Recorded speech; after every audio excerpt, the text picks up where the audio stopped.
So, after watching Turkey Tom's video on Dream, all of a sudden I just got randomly inspired to make this video. Why? I don't really know, it just happened. And no, this video isn't meant to just completely rip off his video with poor writing, poor editing, and poor whatever it is for those people which are overly critical and etc etc. Cause trust me folks, unlike many other small commentators, I at least have some standards, at least some. But the point is this, when it comes to the internet, especially in this day and age of people going to it because there's really nothing else to do, I feel like there's just been standards which have been set for people to the point where it's just gotten overly ridiculous and honestly just pretty stupid in my opinion. So in this video, I'm pretty much just going to be giving my thoughts on high standards which are given for very stupid reasons and stuff like that. So let's get into the video. So these standards could be different depending on where they're coming from and depending on who it is.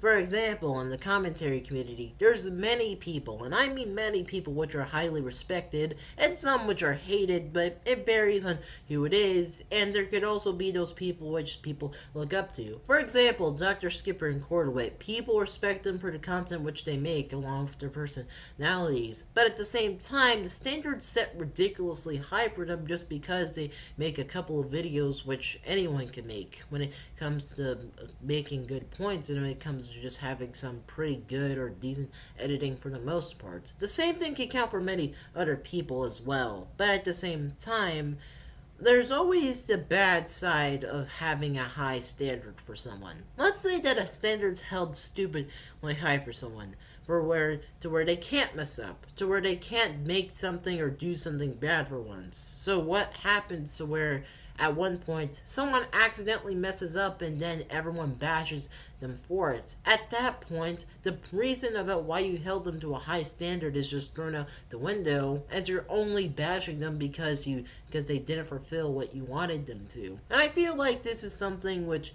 you know, may or may not be relevant in this day and age, but I just feel like it's something that's important to talk about. Because if you put someone on a pedestal for little to no reason, and you pretty much do this thing to where someone is just held ridiculously high to where they can never mess up, they can never do pretty much anything, at that point, there's no point in the reason about why they should improve. At that point, you're only liking them for doing what they do and not for just being a normal person. And I'm not sure where this video is going, it's just kind of random rambling, but wow. That's all folks, Lowmonster60 out, and I will see you in another video coming soon folks. Later.